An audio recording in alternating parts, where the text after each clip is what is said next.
우리가 실패하는 이유는 무엇일까? 아니, 무엇 때문에 성공하지 못했을까? 돈이 있었다면 성공했을까? 시간이 있었다면? 너만 아니었다면? 당신 때문에 그때 그 실수만 하지 않았다면? 정말 그렇게 생각하는가? 당신은 이런 헛소리를 언제까지 할 것인가? 당신이 성공하지 못한 결정적인 이유는 바로 끝까지 행동하지 않았기 때문이다. 제발 당신이 원하는 무언가를 위해서 계획하고 끝까지 실행하라.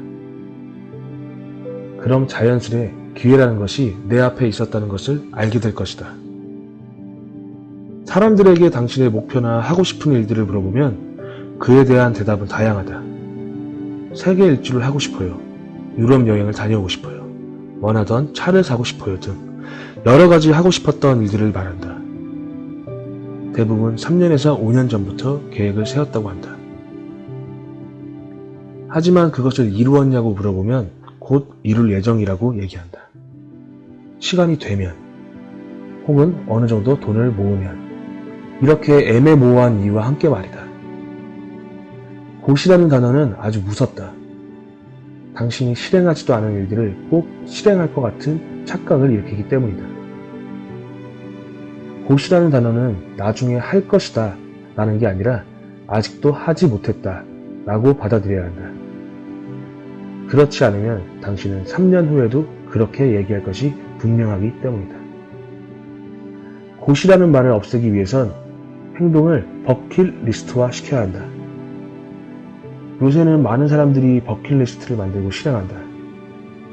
그리고 그 결과를 SNS에 공유하기까지 한다. 처음엔 말 그대로 죽기 전에 하고 싶은 일들의 목록이었지만 이젠 1년을 기점으로 하는 버킷리스트도 많이 생겨났다. 행동을 버킷리스트화 시키는 이유는 분명하다. 단기 목표를 향해 집중할 수 있기 때문이다. 해외여행을 목표로 잡았다면 이것을 대부분 큰 목표로 생각하고 세부적인 계획을 세운다. 여기에 문제점이 있다.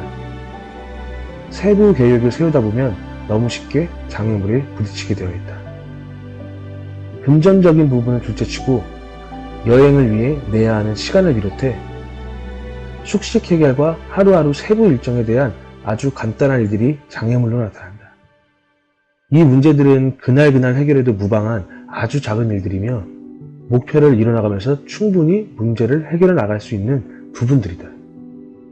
하지만 작은 것들이 쌓여 거대한 장애물이 이루어지고 쉽게 포기하게 되는 것이다. 하지만 버킷리스트는 다르다. 자신이 해야 할 100개의 목록 중 하나일 뿐이다. 그리고 무엇이 되었든 하나를 완성해야만 다음 목표로 나아갈 수 있기 때문에 오로지 목표에만 집중할 수 있다. 당신이 해야 하는 일들은 모두 당신을 위한 일들이며 성공으로 가는 하나의 작은 길목 중 하나이다. 이 작은 이정표를 명확히 바라보고 집중하고자 한다면 버킷리스트 중 하나라고 생각하고 행동에 나아가야 한다.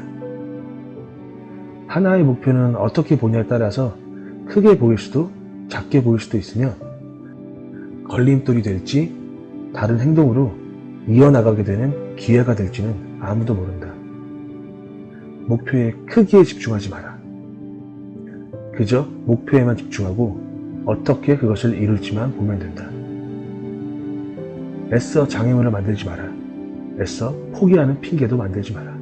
그저 목표에만 집중하고 묵묵히 행동해 나가라. 에디슨이 전구를 발명했을 때 한 기자가 물었습니다. 2000번이 넘게 실패했을 때의 기분이 어땠나요?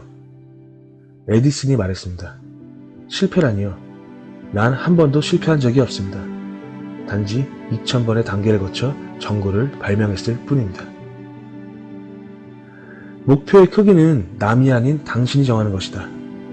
스스로 행동이 두려운 크기로 만들지 마라. 아주 작은 크기로 바라보고 천천히 실행해라. 무엇이 되었든 넘어지는 과정이 있어도 실패는 없을 것이다. 장애물과 기회의 차이는 무엇일까요? 그 차이란 그것에 대한 우리의 태도일 뿐입니다. 지금 당신의 장애물은 무엇인가요? 그것이 장애물에 그칠지 기회가 될지 선택은 오로지 당신 몫입니다. 감사합니다.